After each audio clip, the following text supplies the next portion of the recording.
આવેલ જયશ્રી જ્વેલર્સ નામની દુકાનમાં ચહેરા પર માસ્ક તથા ટોપી લગાવી રૂપિયા 2,20,500ની સોનાની ખરીદી કરી પોતાના ખોટા નામથી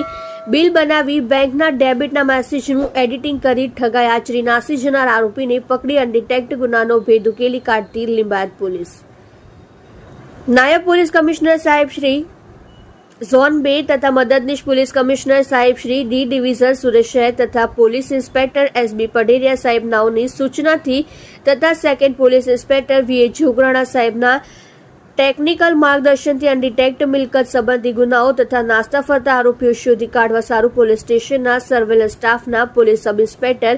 જીવી દિહોરા નાઓ તરફ પોલીસ માણસોની અલગ અલગ ટીમો બનાવી છેતરપિંડીના અનડિટેક્ટ ગુનામાં નાસ્તા ફરતા આરોપીઓ પકડી પાડવા વર્કઆઉટ કરતા હોય તે દરમિયાન અત્રેના પોલીસ સ્ટેશનમાં સર્વેલન્સ સ્ટાફમાં ફરજ બજાવતા એએસઆઈ રાજેશભાઈ સુખદેવભાઈ તથા એએસઆઈ વેડુભાઈ સુખલાલભાઈ નાઓએ ટેકનિકલ વર્કઆઉટ કરી હ્યુમન રિસોર્સ આધારિત તેઓના અંગત અને વિશ્વાસુ બાતમીદાર મારફતે બાતમી હકીકત મેળવી લિંબાયત પોલીસ સ્ટેશનના છેતરપિંડીના વણશોધાયેલા ગુનાનો ભેદ ઉકેલી આરોપીને પકડી પાડેલ છે. મજકૂર આરોપીએ મોઢાના ભાગે માસ્ક તથા ટોપી પહેરીને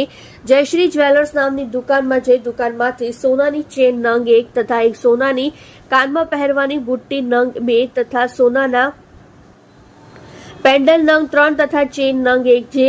ચારેયનું કુલ વજન 18.740 ગ્રામ જે મળી કુલ 2,20,500ની ખરીદી કરી ખોટા નામથી બિલ બનાવી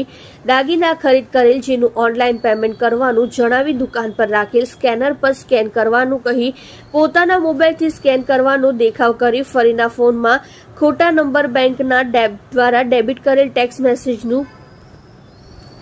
એડિટિંગ ફરિયાદી સાથે ઠગાઈ કરી નાસી ગયેલ આરોપી દેવલ ઉર્ફે ડેવિડ જીતેન્દ્રભાઈ શિંદે ઉંમર વર્ષ 27 રહેઠાણ પ્લોટ નંબર 15 સરસ્વતી